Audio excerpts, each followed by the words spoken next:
El túnel. Autor Ernesto Sábato. Capítulo 22. Desperté tratando de gritar y me encontré de pie en medio del taller. Había soñado esto. Teníamos que ir, varias personas, a la casa de un señor que nos había citado. Llegué a la casa, que desde afuera parecía como cualquier otra, y entré. Al entrar tuve la certeza instantánea de que no era así, de que era diferente a las demás. El dueño me dijo: «Lo estaba esperando». Intuí que había caído en una trampa y quise huir. Hice un enorme esfuerzo, pero era tarde. Mi cuerpo ya no me obedecía. Me resigné a presencia lo que iba a pasar, como si fuera un acontecimiento ajeno a mi persona. El hombre aquel comenzó a transformarme en pájaro, en un pájaro de tamaño humano. Empezó por los pies. Vi cómo se convertían poco a poco en unas patas de gallo o algo así. Después siguió la transformación de todo el cuerpo, hacia arriba, como sube el agua en un estanque. Mi única esperanza estaba ahora en los amigos, que inexplicablemente no habían llegado. Cuando por fin llegaron, sucedió algo que me horrorizó. No notaron mi transformación. Me trataron como siempre, lo que probaba que me veía como siempre. Pensando que el mago los ilusionaba de modo que me vieran como una persona normal, decidí referir lo que me había hecho, aunque mi propósito era referir el fenómeno con tranquilidad, para no agravar la situación irritando al mago con una reacción demasiado violenta, lo que podría inducirlo a hacer algo todavía peor. Comencé a contar todo a gritos. Entonces observé dos hechos asombrosos. La frase que quería pronunciar salió convertida en un áspero chillido de pájaro, un chillido desesperado y extraño, quizá por lo que encerraba de humano. Y lo que era infinitamente peor, mis amigos no oyeron ese chillido, como no habían visto mi cuerpo de gran pájaro. Por el contrario, parecían oír mi voz habitual diciendo cosas habituales, porque en ningún momento mostraron el menor asombro. Me callé, espantado. El dueño de casa me miró entonces con un sarcástico brillo en sus ojos, casi imperceptible, y en todo caso solo advertido por mí. Entonces comprendí que nadie, nunca, sabría que yo había sido transformado en pájaro. Estaba perdido para siempre, y el secreto iría conmigo a la tumba. Como dije. Capítulo 23. Cuando desperté estaba en medio de la habitación, de pie, bañado en un sudor frío. Miré el reloj. Eran las 10 de la mañana. Corrí al teléfono. Me dijeron que se había ido a la estancia. Quedé anonadado. Durante largo tiempo permanecí echado en la cama, sin decidirme a nada, hasta que resolví escribirle una carta. No recuerdo ahora las palabras exactas de aquella carta, que era muy larga, pero más o menos le decía que me perdonase, que yo era una basura, que no merecía su amor, que estaba condenado, con justicia, a morir en la soledad más absoluta. Pasaron días atroces, sin que llegara respuesta.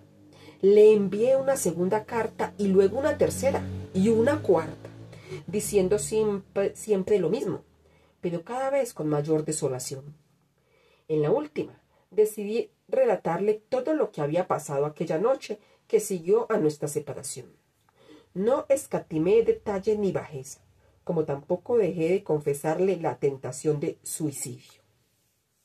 Me dio vergüenza usar eso como arma, pero la usé. Debo agregar que mientras describía mis actos más bajos y la desesperación de mi soledad en la noche, frente a su casa de la calle Posadas, sentía ternura para conmigo mismo y hasta lloré de compasión. Tenía muchas esperanzas de que María sintiese algo parecido al leer la carta, y con esa esperanza me puse bastante alegre. Cuando despaché la carta certificada, estaba francamente optimista. A vuelta de correo llegó una carta de María, llena de ternura. Sentí que algo de nuestros primeros instantes de amor volvería a reproducirse, si no con la maravillosa transparencia original, al menos con algunos de sus atributos esenciales. Así como un rey es siempre un rey, aunque vasallos infieles y pérfidos lo hayan momentáneamente traicionado y enlodado. Quería que fuera a la estancia. Como un loco, preparé una valija, una caja de pintura, y corrí a la estación. Constitución. Capítulo 24. La estación Allende es una de esas estaciones de campo con unos cuantos paisanos, un jefe en mangas de camisa, una volanta y unos tarros de leche. Me irritaron dos hechos: la ausencia de María y la presencia de un chofer. Apenas descendí, se me acercó y me preguntó: ¿Usted es el señor Castell? No, respondí serenamente.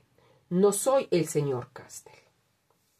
Enseguida pensé que iba a ser difícil esperar en la estación el tren de vuelta. Podría tardar mediodía o cosa así. Resolví, con mal humor, reconocer mi identidad. Sí, agregué casi inmediatamente, soy el señor Castell. El chofer me miró con asombro. Tome, le dije, entregándole mi valija y mi caja de pintura. Caminamos hasta el auto. La señora María ha tenido una indisposición, me explicó el hombre. Una indisposición, murmuré con sorna. Como conocía esos subterfugios. Nuevamente me acometió la idea de volverme a Buenos Aires.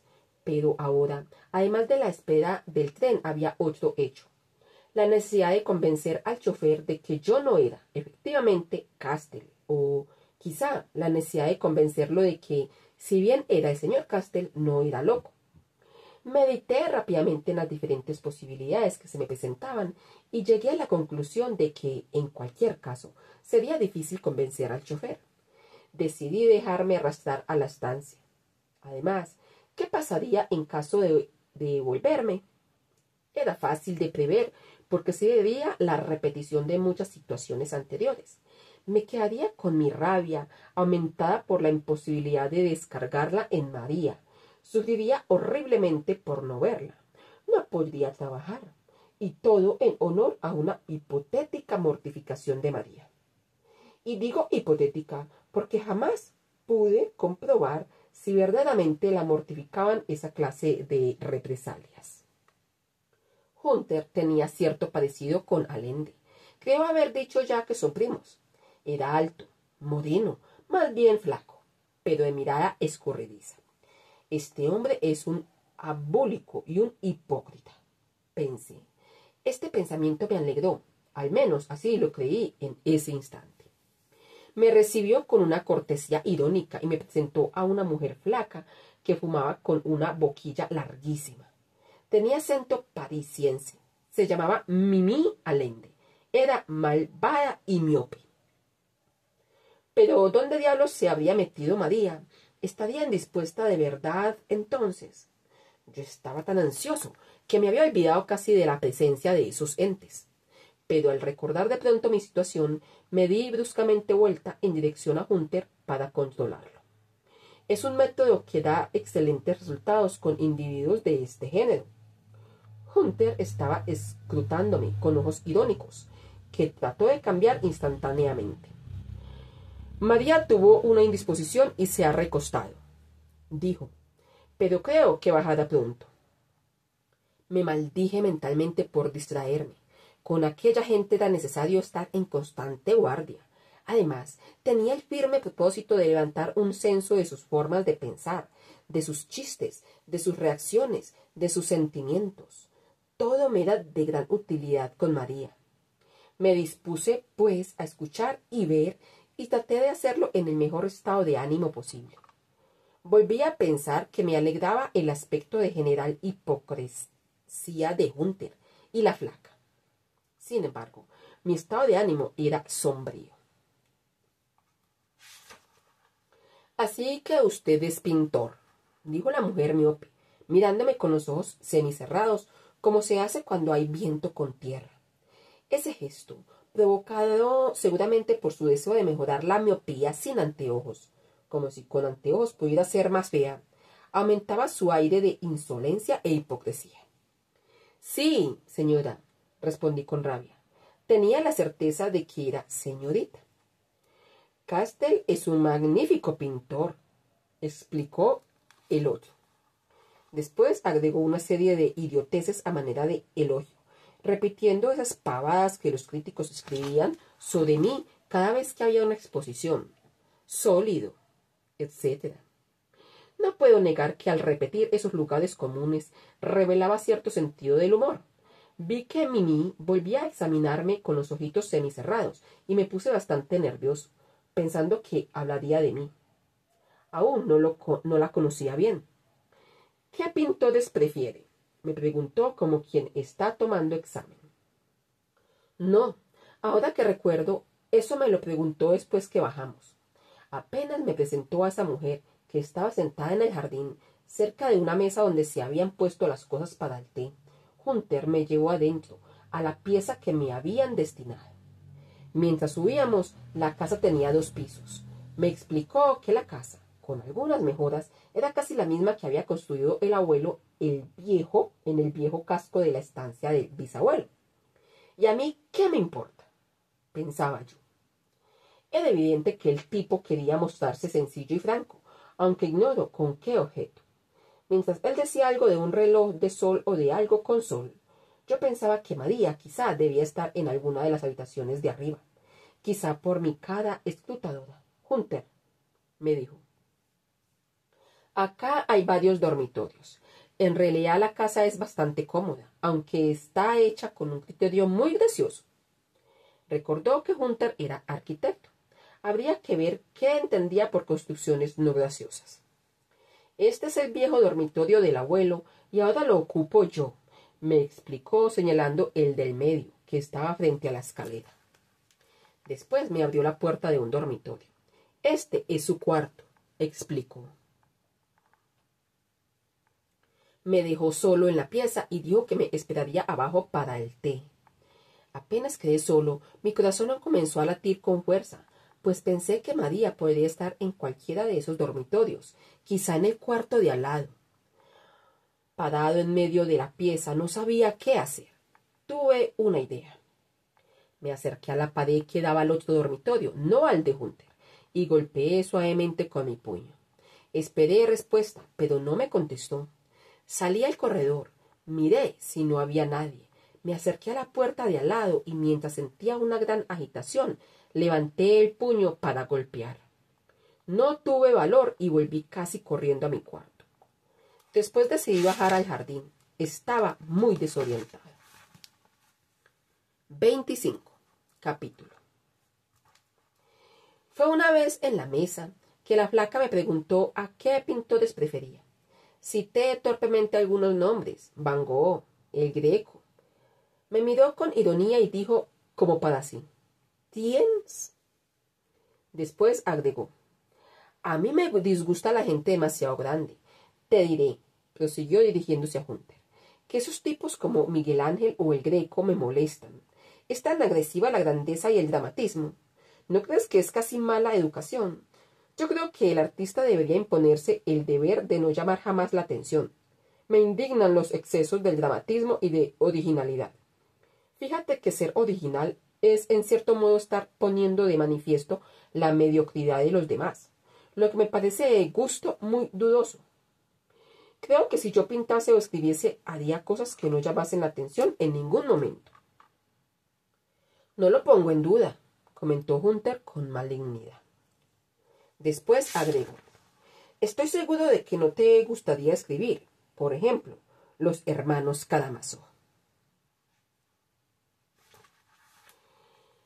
«¡Qué horror!», exclamó Mimi, dirigiendo los ojitos hacia el cielo. Después completó su pensamiento.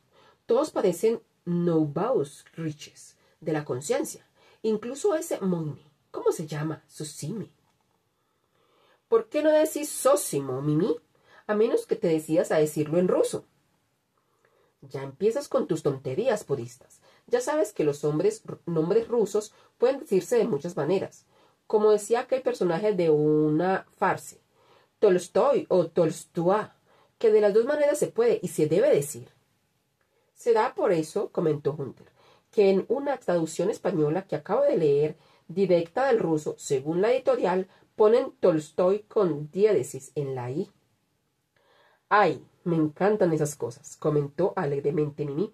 Yo leí una vez una traducción francesa de Chekhov donde te encontrabas. Por ejemplo, con una palabra como Izbushnik o algo por el estilo. Y había una llamada. Te ibas al pie de la página y te encontrabas con que significaba pongo por caso, por tiur. Imagínate que en ese caso no se explica uno por qué no ponen en ruso también las palabras como malgré o avant. ¿No te parece? Te diré que las cosas de los traductores me encantan, sobre todo cuando son novelas rusas. ¿Usted aguanta una novela rusa? Esta última pregunta la dirigió imprevistamente a mí, pero no esperó respuesta y siguió diciendo, mirando de nuevo a Hunter. Fíjate que nunca he podido acabar una novela rusa. Son tan trabajosas. Aparecen millares de tipos y al final resulta que no son más que 4 o 5.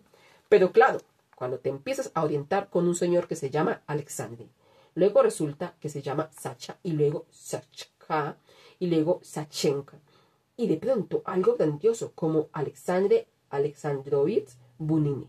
Y más tarde simplemente Alexandre Alexandrovich. Apenas te has orientado, ya te despistan nuevamente. Es cosa de no acabar. Cada personaje parece una familia. No me vas a decir que no es agotador, mismo para ti. Te vuelvo a repetir, Mimi, que no hay motivos para que digas los nombres rusos en francés. ¿Por qué en vez de decir Chekhov, no decís Chekhov, que se parece más al original? Además, ese mismo es un horrendo galicismo. Por favor, suplicó Mimi, no te pongas tan aburrido, Luisito. ¿Cuándo aprenderás a disimular tus conocimientos? Eres tan abrumador, tan épuisante, ¿no le parece? Concluyó de pronto dirigiéndose a mí. Sí, respondí casi sin darme cuenta de lo que decía. Hunter me miró con ironía. Yo estaba horriblemente triste. Después dicen que soy impaciente. Todavía hoy me admira que haya oído con tanta emoción todas esas idioteces, y sobre todo que las recuerde con tanta fidelidad.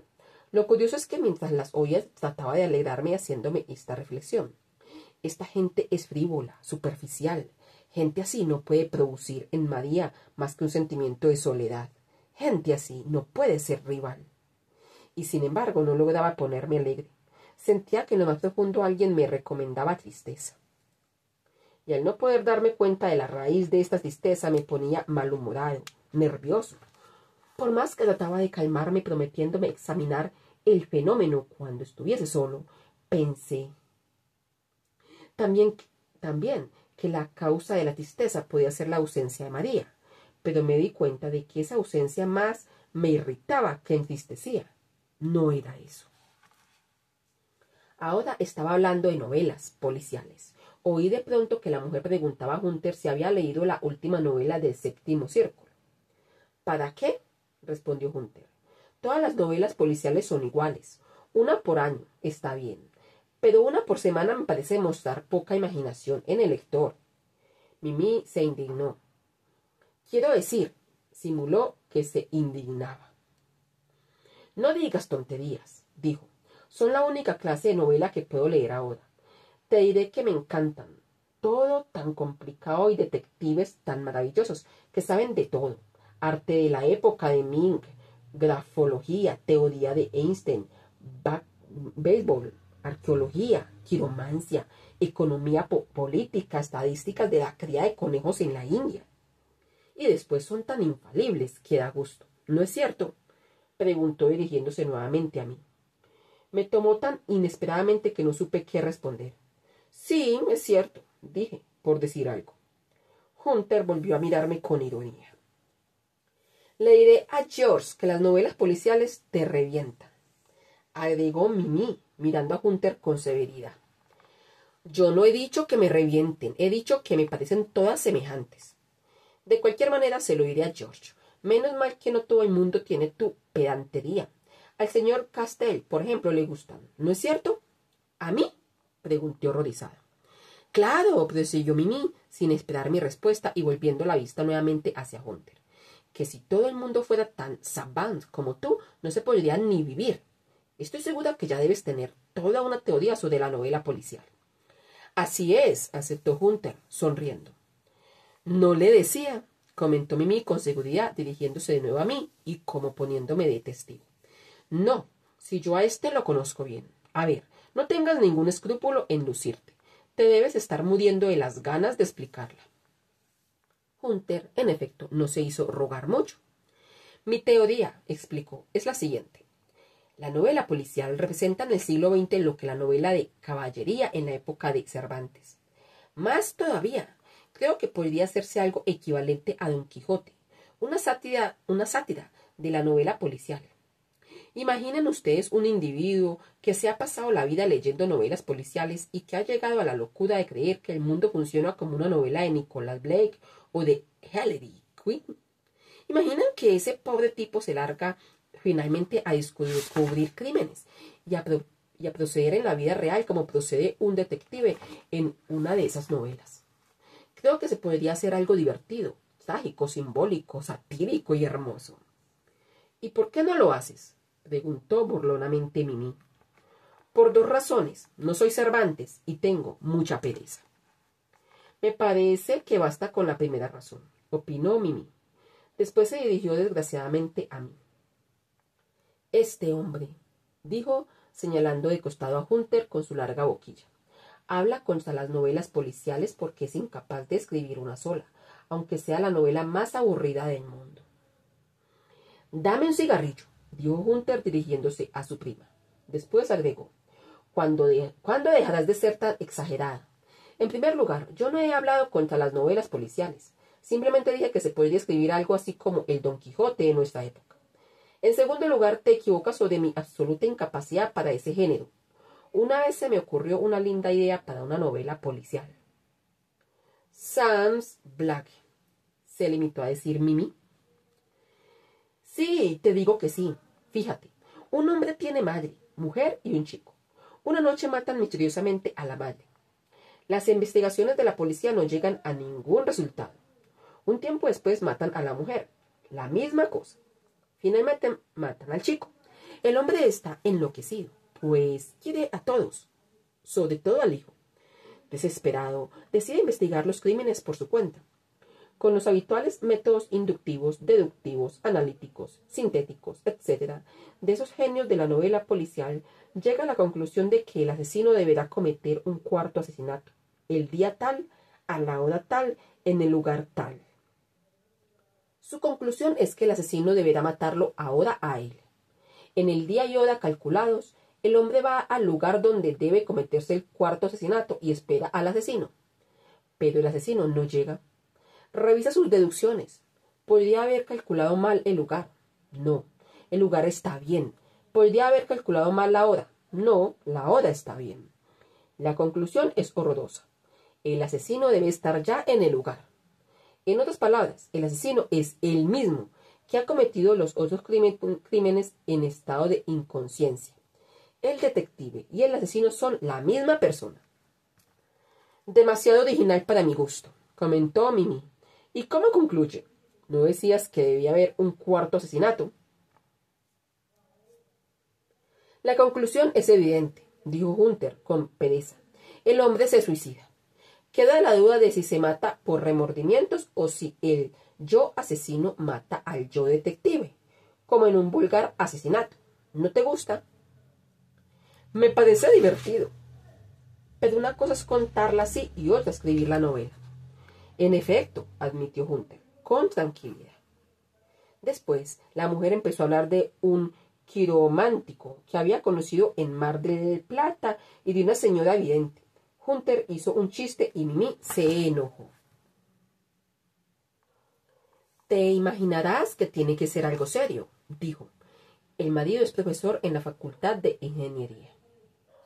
Siguieron discutiendo de telepatía y yo estaba desesperado porque María no aparecía. Cuando los volvían a atender, estaban hablando del estatuto del peón. Lo que pasa, dictaminó Mimi empuñando la boquilla como una batuta, es que la gente no quiere trabajar más. Hacia el final de la conversación tuve una repentina iluminación que me disipó la inexplicable tristeza. Intuí que la tal Mimi había llegado a último momento y que María no bajaba para no tener que soportar las opiniones que seguramente conocía hasta el cansancio de Mimi y su primo. Pero ahora que recuerdo, esta situación no fue completamente irracional, sino la consecuencia de unas palabras que me había dicho el chofer mientras íbamos a la estancia, en las que yo no puse al principio ninguna atención, algo referente a una prima del señor que acababa de llegar de Mar del Plata para tomar el té. La cosa era clara. María, desesperada por la llegada repentina de esa mujer, se había encerrado en su dormitorio pretextando una indisposición. Era evidente que no podía soportar a semejantes personajes, y el sentir que mi tristeza se disipaba con esta deducción me iluminó bruscamente la causa de esa tristeza. Al llegar a la casa y ver que Hunter y Mimi eran unos hipócritas y unos frívolos, la parte más superficial de mi alma se alegró, porque veía de ese modo que no había competencia posible en Hunter. Pero mi capa más profunda se entristeció al pensar, mejor dicho, al sentir, que María formaba también parte de ese círculo y que, de alguna manera, podría tener atributos parecidos. Capítulo 26. Cuando nos levantamos de la mesa para caminar por el parque, vi que María se acercaba a nosotros, lo que confirmaba mi hipótesis. Había esperado ese momento para acercársenos, evitando la absurda conversación en la mesa. Cada vez que María se aproximaba a mí en medio de otras personas, yo pensaba, entre este ser maravilloso y yo hay un vínculo secreto. Y luego, cuando analizaba mis sentimientos, advertía que ella había empezado a serme indispensable, como alguien que uno encuentra en una isla desierta, para convertirse más tarde, una vez que el temor de la soledad absoluta ha pasado, en una especie de lujo que me enorgullecía. Y era en esta segunda fase de mi amor en que habían empezado a surgir 1000 dificultades. Del mismo modo que cuando alguien se está muriendo de hambre, acepta cualquier cosa incondicionalmente, para luego, una vez que lo más urgente ha sido satisfecho, empezar a quejarse crecientemente de sus defectos e inconvenientes. He visto en los últimos años emigrados que llegaban con la humildad de quien ha escapado a los campos de concentración, aceptar cualquier cosa para vivir y alegremente desempeñar los trabajos más humillantes. Pero es bastante extraño que a un hombre no le baste con haber escapado a la tortura y a la muerte para vivir contento. En cuanto empieza a adquirir nueva seguridad, el orgullo, la vanidad y la soberbia, que al parecer habían sido aniquilados para siempre, comienzan a reaparecer como animales que hubieran huido asustados, y en cierto modo a reaparecer con mayor petulancia, como avergonzados de haber caído hasta ese punto. No es difícil que en tales circunstancias se asista a actos de ingratitud y de desconocimiento. Ahora que puedo analizar mis sentimientos con tranquilidad, pienso que hubo algo de eso en mis relaciones con María y siento que, en cierto modo, estoy pagando la insensatez de no haberme conformado con la parte de María que me salvó momentáneamente de la soledad. Ese estremecimiento de orgullo, ese deseo creciente de posesión exclusiva, debían haberme revelado que iba por mal camino, aconsejado por la vanidad y la soberbia. En ese momento, al ver venir a María, ese orgulloso sentimiento estaba casi abolido por una sensación de culpa y de vergüenza provocada por el recuerdo de la atroz escena en mi taller, de mi estúpida, cruel y hasta vulgar acusación de engañar a un ciego. Sentí que mis piernas se aflojaban y que el frío y la palidez invadían mi rostro. Y encontrarme así en medio de esa gente, y no poder arrojarme humildemente para que me perdonase y calmase el horror y el desprecio que sentía por mí mismo. María, sin embargo, no pareció perder el dominio, y yo comencé inmediatamente a sentir que la vaga tristeza de esta tarde comenzaba a poseerme de nuevo.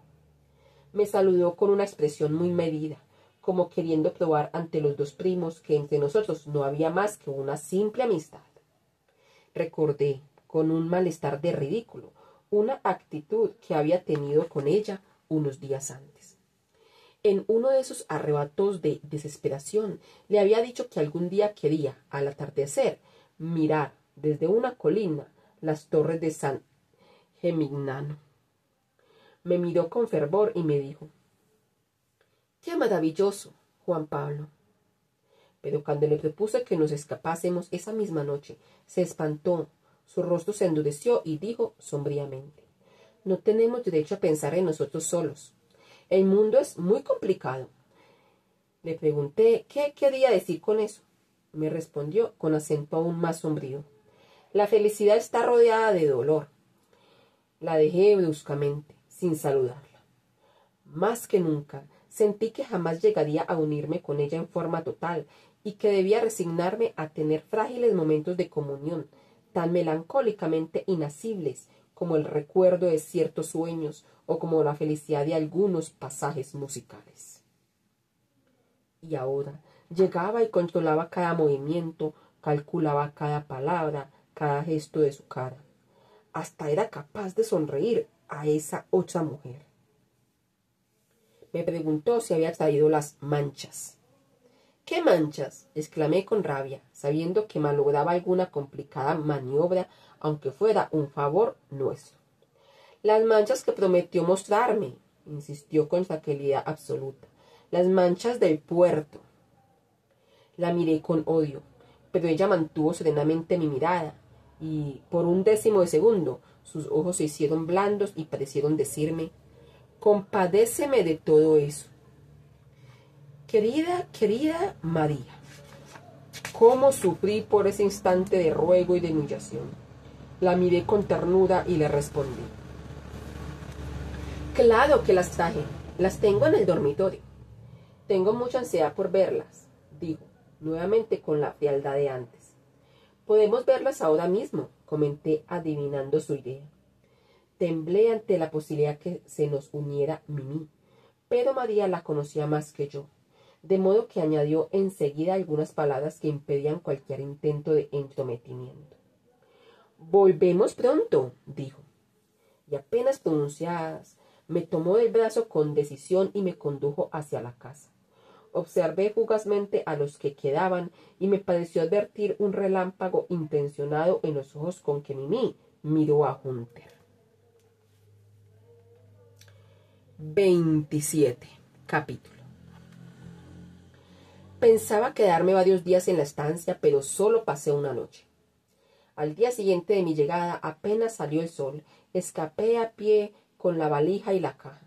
Esta actitud puede parecer una locura, pero se verá hasta qué punto estuvo justificada.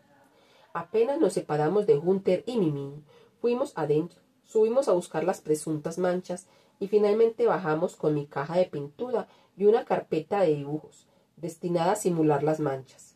Este truco fue ideado por María. Los primeros habían desaparecido de todos modos. María comenzó entonces a sentirse de excelente humor, y cuando caminamos a través del parque hacia la costa, tenía verdadero entusiasmo. Era una mujer diferente de la que yo había conocido hasta ese momento, en la tristeza de la ciudad, más activa, más vital. Me pareció, también, que aparecía en ella una sensualidad desconocida para mí, una sensualidad de los colores y olores. Se entusiasmaba extrañamente para mí, que tengo una sensualidad introspectiva, casi de pura imaginación, con el color de un tronco, de una hoja seca, de un bichito cualquiera, con la fragancia del eucalipto mezclada al olor del mar. Y lejos de producirme alegría, me entristecía y desesperanzaba, porque intuía que esa forma de María me era casi totalmente ajena y que, en cambio, de algún modo debía pertenecer a Hunter o a algún otro. La tristeza fue aumentando gradualmente, quizá también a causa del rumor de las olas, que se hacía cada instante más perceptible. Cuando salimos del monte y apareció ante mis ojos el cielo de aquella costa, sentí que esa tristeza era ineludible Era la misma de siempre ante la belleza, o por lo menos ante cierto género de belleza. Todos sienten así o es un defecto más de mi desgraciada condición. Nos sentamos sobre las rocas y durante mucho tiempo estuvimos en silencio, oyendo el furioso batir de las olas abajo, sintiendo en nuestros rostros las partículas de espuma que a veces alcanzaban hasta lo alto del acantilado. El cielo, tormentoso, me hizo recordar el del Tintoretto en el salvamento del Sarraceno. ¿Cuántas veces, dijo María, soñé compartir con vos este mar y este cielo? Después de un tiempo agregó, a veces me parece como si esta escena la hubiéramos vivido siempre juntos. Cuando vi a aquella mujer solitaria de tu ventana, sentí que eras como yo y que también buscabas ciegamente a alguien, una especie de interlocutor mudo. Desde aquel día pensé constantemente en vos. Te soñé muchas veces acá, en este mismo lugar donde he pasado tantas horas de mi vida. Un día hasta pensé en buscarte y confesártelo. Pero tuve miedo de equivocarme, como me había equivocado una vez, y esperé que de algún modo fueras vos el que me buscara. Pero yo te ayudaba intensamente, te llamaba cada noche, y llegué a estar tan segura de encontrarte que cuando sucedió, al pie de aquel absurdo ascensor, quedé paralizada de miedo y no pude decir nada más que una torpeza. Y cuando huiste, dolorido por lo que creías una equivocación, yo corrí detrás como una loca. Después vinieron aquellos instantes de la plaza San Martín, en que creías necesario explicarme cosas, mientras yo trataba de desorientarte, vacilando entre la ansiedad de perderte para siempre y el temor de hacerte mal. Trataba de desanimarte, sin embargo, de hacerte pensar que no entendía tus medias palabras, tu mensaje cifrado. Yo no decía nada. Hermosos sentimientos y sombrías ideas daban vueltas en mi cabeza, mientras oía su voz, su maravillosa voz. Fui cayendo en una especie de encantamiento. La caída del sol iba encendiendo una fundición gigantesca entre las nubes del poniente. Sentí que ese momento mágico no se volvería a repetir nunca. Nunca más, nunca más. Pensé, mientras empecé a experimentar el vértigo del acantilado y a pensar qué fácil sería arrastrarla al abismo conmigo.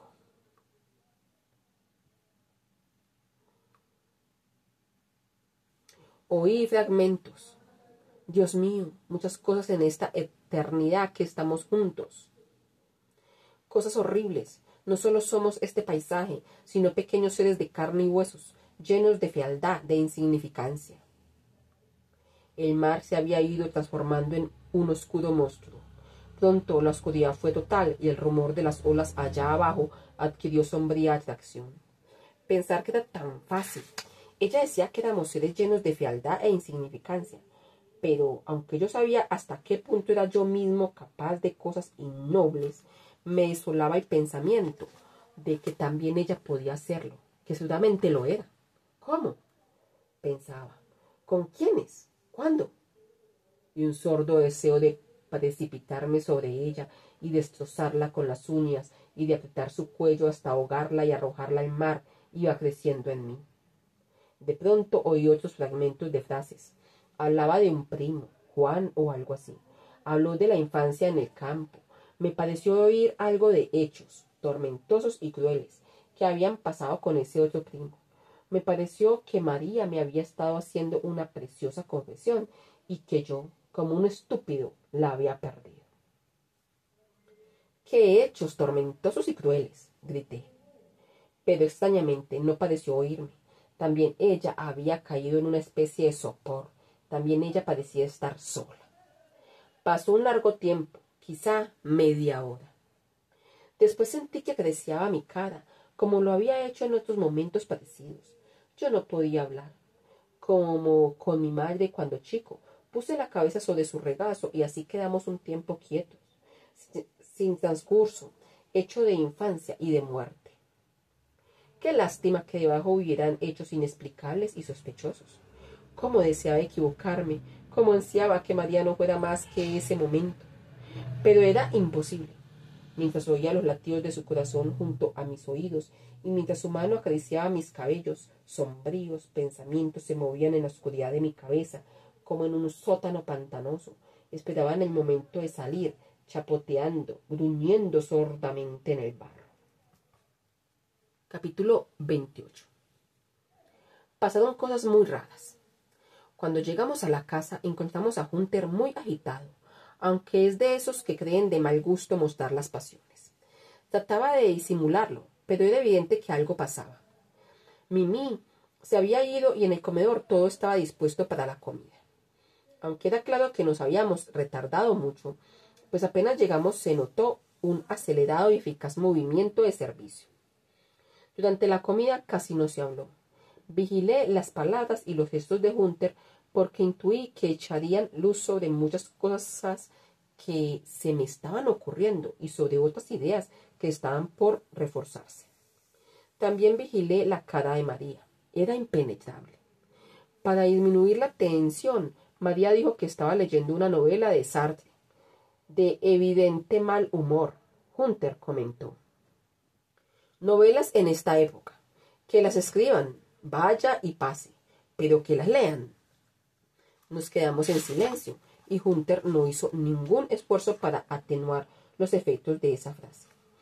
Concluí que tenía algo contra María, pero como antes que saliéramos para la costa no había nada de particular, inferí que ese algo contra María había nacido durante nuestra larga conversación.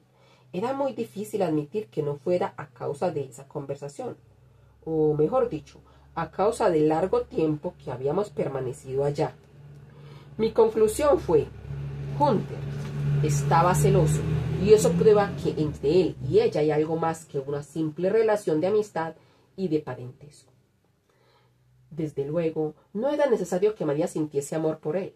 Por el contrario, era más fácil que Hunter se irritase al ver que María daba importancia a otras personas. Fuera como fuese, si la irritación de Hunter era originada por celos, tendría que mostrar hostilidad hacia mí, ya que ninguna otra cosa había entre nosotros. Así fue. Si no hubieran existido otros detalles, me habría bastado con una mirada de soslayo que me echó Hunter a propósito de una frase de María sobre acantilado. Pretexté cansancio y me fui a mi pieza apenas nos levantamos de la mesa. Mi propósito era lograr el mayor número de elementos de juicio sobre el problema. Subí la escalera, abrí la puerta de mi habitación, encendí la luz, golpeé la puerta, como quien la cierra, y me quedé en el baño escuchando. Enseguida oí la voz de Hunter que decía una frase agitada, aunque no podía discernir las palabras. No hubo respuestas de María. Hunter dijo una frase mucho más larga y más agitada que la anterior. María dijo algunas palabras en voz muy baja, superpuestas con las últimas de él, seguidas de un ruido de sillas. Al instante oí los pasos de alguien que subía por la escalera. Me encerré rápidamente, pero me quedé escuchando a través del agujero de la llave. A los pocos momentos oí pasos que cruzaban frente a mi puerta. Eran pasos de mujer. Quedé largo tiempo despierto, pensando en lo que había sucedido y tratando de oír cualquier clase de rumor, pero no oí nada en toda la noche. No pude dormir. Empezaron a atormentarme una serie de reflexiones que no se me habían ocurrido antes. Pronto advertí que mi primera conclusión era una ingenuidad. Había pensado, lo que es correcto, que no era necesario que María sintiese amor por Hunter para que él tuviera celos. Esta conclusión me había tranquilizado. Ahora me daba cuenta de que si bien no era necesario, tampoco era un inconveniente. María podía creer a Hunter y, sin embargo, sentir celos. Ahora bien, había motivos para pensar que María tenía algo con su primo. Ya no creo que había motivos. En primer lugar, si Hunter la molestaba con celos y ella no lo quería, ¿por qué venía cada rato a la estancia? En la estancia no vivía, ordinariamente, nadie más que Hunter. Y era solo. Yo no sabía si era soltero, viudo o divorciado, aunque creo que alguna vez María me había dicho que estaba separado de su mujer. Pero, en fin, lo importante era que ese señor vivía solo en la estancia. En segundo lugar, Un motivo para sospechar de esas relaciones era que María nunca me había hablado de Hunter sino con indiferencia, es decir, con la indiferencia con que se habla de un miembro cualquiera de la familia. Pero jamás me había mencionado o insinuado siquiera que Hunter estuviera enamorado de ella y menos que tuviera celos. En tercer lugar, María me había hablado esa tarde de sus debilidades. ¿Qué había querido decir? Yo le había relatado en mi carta una serie de cosas despreciables, lo de mis borracheras y lo de las prostitutas. Y ella ahora me decía que me comprendía, que también ella no era solamente barcos que parten y parques en el crepúsculo. ¿Qué podía querer decir sino que en su vida había cosas tan oscuras y especiales como en la mía? ¿No podía ser lo de Hunter una pasión baja de ese género? Rumié esas conclusiones y las examiné a lo largo de la noche desde diferentes puntos de vista. Mi conclusión final, que consideré rigurosa, fue: María es amante de Hunter. Apenas aclaró, bajé las escaleras con mi valija y mi caja de pinturas. Encontré a uno de los mucamos que había comenzado a abrir las puertas y ventanas para hacer la limpieza. Le encargué que saludara de mi parte al señor y que le dijera que me había visto obligado a salir urgentemente para Buenos Aires. El mucamo me miró con ojos de asombro, sobre todo cuando le dije, respondiendo a su advertencia, que me iría a pie hasta la estación. Tuve que esperar varias horas en la pequeña estación. Por momentos pensé que aparecería María. Esperaba esa posibilidad con la amarga satisfacción que se siente cuando, de chico, uno se ha encerrado en alguna parte porque cree que han cometido una injusticia y espera la llegada de una persona mayor que venga a buscarlo y a reconocer la equivocación. Pero María no vino.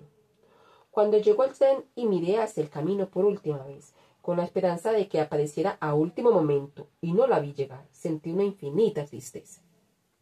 Miraba por la ventanilla, mientras el tren corría hacia Buenos Aires. Pasamos cerca de un rancho. Una mujer debajo del alero miró el tren. Se me ocurrió un pensamiento estúpido. A esta mujer la veo por primera y última vez. No la volveré a ver en mi vida. Mi pensamiento flotaba como un corcho en un río desconocido. Siguió por un momento flotando cerca de esa mujer bajo el alero. ¿Qué me importaba esa mujer? Pero no podía dejar de pensar que había existido un instante para mí y que nunca más volvería a existir. Desde mi punto de vista era como si ya se hubiera muerto. Un pequeño retraso del tren, un llamado desde el interior del rancho, y esa mujer no habría existido nunca en mi vida. Todo me parecía fugaz, transitorio, inútil, impreciso. Mi cabeza no funcionaba bien, y María se me aparecía una y otra vez como algo incierto y melancólico. Solo horas más tarde, mis pensamientos empezarían a alcanzar la precisión y la violencia de otras veces. Capítulo 29. Los días que precedieron a la muerte de María fueron los más atroces de mi vida. Me es imposible hacer un relato preciso de todo lo que sentí, pensé y ejecuté, pues si bien recuerdo con increíble minuciosidad muchos de los acontecimientos, hay horas y hasta días enteros que se me aparecen como sueños borrosos y deformes. Tengo la impresión de haber pasado días enteros bajo el efecto del alcohol, echado en mi cama o en un banco de Puerto Nuevo. Al llegar a la estación Constitución, me recuerdo muy bien entrando al bar y pidiendo varios whiskies seguidos. Después recuerdo vagamente que me levanté, que tomé un taxi y que me fui a un bar de la calle 25 de Mayo o quizá de Leandro Alem. Siguen algunos ruidos, música, unos gritos, una risa que me crispaba, unas botellas rotas, luces muy penetrantes. Después me recuerdo pensado y con un terrible dolor de cabeza en un calabozo de comisaría, un vigilante que abría la puerta, un oficial que me decía algo y después me veo caminando nuevamente por las calles y rascándome mucho. Creo que entré nuevamente a un bar. Horas o días más tarde, alguien me dejaba en mi taller. Luego tuve unas pesadillas en las que caminaba por los techos de una catedral. Recuerdo también un despertar en mi pieza, en la oscuridad, y la horrorosa idea de que la pieza se había hecho infinitamente grande y que por más que corriera no podía alcanzar jamás sus límites. No sé cuánto tiempo pudo haber pasado hasta que las primeras luces del alba entraron por el ventanal. Entonces me arrastré hasta el baño y me metí, vestido, en la bañadera. El agua fría empezó a calmarme y en mi cabeza comenzaron a aparecer algunos hechos aislados, aunque destrozados e inconexos, como los primeros objetos que se ven emerger después de una gran inundación. María en el acantilado, Mimí empuñando su boquilla, la estación Alende, un almacén frente a la estación que se llamaba La Confianza o quizá La Estancia. María preguntándome por las manchas, yo gritando. ¿Qué manchas? Hunter mirándome torvamente, yo escuchando arriba, con ansiedad, el diálogo entre los primos, un marinero arrojando una botella, María avanzando hacia mí con ojos impenetrables, Mimí diciendo Chejo, una mujer inmunda besándome y yo pegándole un tremendo puñetazo, pulgas que me picaban en todo el cuerpo, Hunter hablando de novelas policiales, el chofer de la estancia. También aparecieron trozos de sueños. Nuevamente la catedral es una noche negra, la pieza infinita. Luego, a medida que me enfriaba, aquellos trozos se fueron uniendo a otros que iban emergiendo de mi conciencia y el paisaje fue reconstituyéndose, aunque con la tristeza y la desolación que tienen los paisajes que surgen de las aguas. Salí del baño, me desnudé, me puse ropa seca y comencé a escribir una carta a María. Primero escribí que deseaba darle una explicación por mi fuga de la estancia. Taché fuga y puse ira. Agregué que apreciaba mucho el interés que ella se había tomado por mí. Taché por mí y puse por mi persona. Que comprendía que ella era muy bondadosa y estaba llena de sentimientos puros, a pesar de que, como ella misma me lo había hecho saber, a veces prevalecían bajas pasiones. Le dije que apreciaba en su justo valor el asunto de la salida de un barco o el asistir sin hablar a un crepúsculo en un parque, pero que, como ella podía imaginar, taché imaginar y puse calcular. No era suficiente para mantener o probar un amor. Seguía sin comprender cómo era posible que una mujer como ella fuera capaz de decir palabras de amor a su marido y a mí, al mismo tiempo que se acostaba con Hunter, con el agravante, agregué, de que también se acostaba con el marido y conmigo. Terminaba diciendo que, como ella podía darse cuenta, esa clase de actitudes daba mucho que pensar, etc. Releí la carta y me pareció que, con los cambios anotados, quedaba suficientemente hiriente. La cerré, fui al correo central y la despaché certificada. Capítulo 30. Apenas salí del correo advertí dos cosas. No había dicho en la carta por qué había inferido que ella era amante de Hunter. Y no sabía qué me proponía al herirla tan despiadadamente. ¿Acaso hacerla cambiar de manera de ser en caso de ser ciertas mis conjeturas? Eso era evidentemente ridículo. Hacerla correr hacia mí. No era creíble que lo lograra con esos procedimientos. Reflexioné, sin embargo, que en el fondo de mi alma solo ansiaba que María volviese a mí. Pero en este caso, ¿por qué no decírselo directamente sin herirla, explicándole que me había ido de la estancia porque de pronto había advertido los celos de Hunter? Al fin de cuentas, mi conclusión de que ella era amante de Hunter, además de hiriente, era completamente gratuita. En todo caso era una hipótesis que yo me podía formular con el único propósito de orientar mis investigaciones futuras. Una vez más, pues, había cometido una tontería con mi costumbre de escribir cartas muy espontáneas y enviarlas enseguida. Las cartas de importancia hay que retenerlas por lo menos un día hasta que se vean claramente todas las posibles consecuencias. Quedaba un recurso desesperado: el recibo. Lo busqué en todos los bolsillos, pero no lo encontré. Lo habría arrojado estúpidamente por ahí. Volví corriendo al correo, sin embargo, y me puse en la fila de las certificadas. Cuando llegó mi turno, pregunté a la empleada mientras hacía un horrible e hipócrita esfuerzo para sonreír. ¿No me reconocen?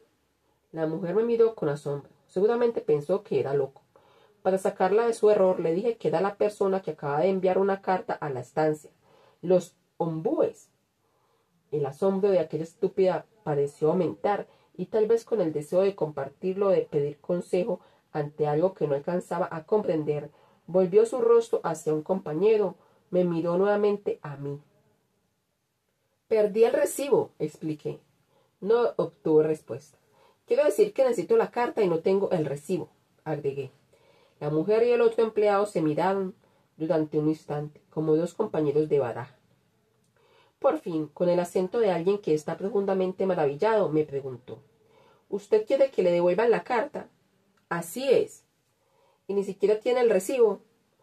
Tuve que admitir que, en efecto, no tenía ese importante documento.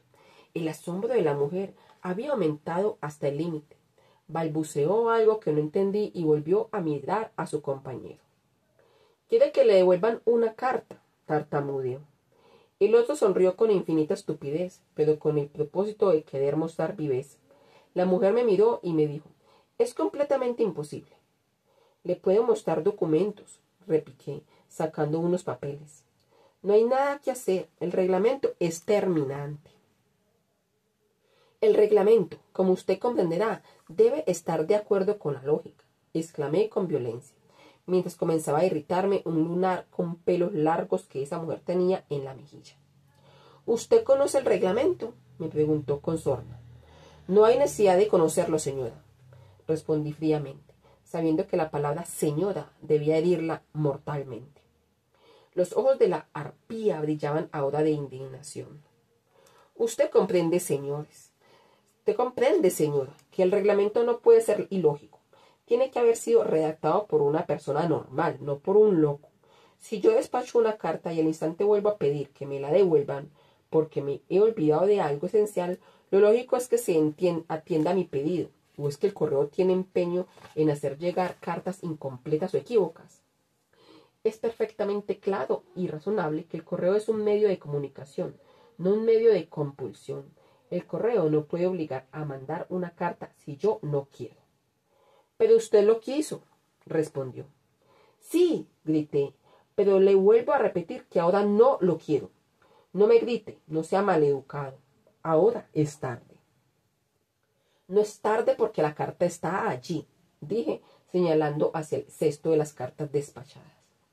La gente comenzaba a protestar ruidosamente. La cara de la solterona temblaba de rabia. Con verdadera repugnancia sentí que todo mi odio se concentraba en el lunar.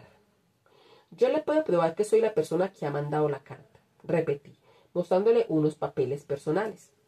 No grite, no soy sorda, volvió a decir. Yo no puedo tomar semejante decisión. Consulte al jefe entonces. No puedo, hay demasiada gente esperando. Acá tenemos mucho trabajo. ¿Comprende? Este asunto forma parte del trabajo, expliqué. Algunos de los que estaban esperando propusieron que me devolvieran la carta de una vez y se siguiera adelante. La mujer vaciló un rato, mientras simulaba trabajar en otra cosa.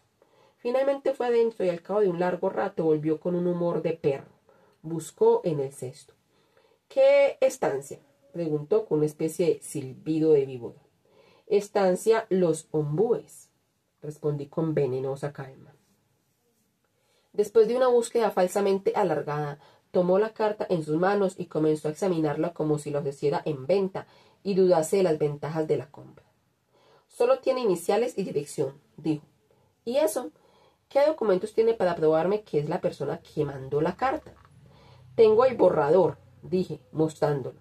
Lo tomó, lo miró y me lo devolvió. ¿Y cómo sabemos que es el borrador de la carta? Es muy simple. Abramos el sobre y lo podemos verificar. La mujer dudó un instante, miró el sobre cerrado y luego me dijo: ¿y cómo vamos a abrir esta carta si no sabemos que es suya? Yo no puedo hacer eso. La gente comenzó a protestar de nuevo. Yo tenía ganas de hacer una barbaridad. Ese documento no sirve, concluyó la arpía. ¿Le parece que la cédula de identidad será suficiente?, pregunté con irónica cortesía. La cédula de identidad. Reflexionó, miró nuevamente el sobre y luego dictaminó. No, la cédula sola no, porque acá solo están las iniciales. Tendría que mostrarme también un certificado de domicilio, o si no, la libreta de enrolamiento, porque en la libreta figura el domicilio. Reflexionó un instante más y agregó, aunque es difícil que usted no haya cambiado de casa desde los 18 años, así que casi seguramente va a necesitar también certificado de domicilio. Una furia incontenible estalló por fin en mí y sentí que alcanzaba también a María y, lo que es más curioso, a Mimi. Mándela usted así y váyase al infierno, le grité mientras me iba. Salí del correo con un ánimo de 1000 diablos y hasta pensé si, volviendo a la ventanilla, podría incendiar de alguna manera el cesto de las cartas. ¿Pero cómo? Arrojando un fósforo. Era fácil que se apagara en el camino, echando previamente un chorrito de nafta. El efecto sería seguro, pero eso complicaba las cosas. De todos modos, pensé esperar la salida del personal de turno e insultar a la solterona.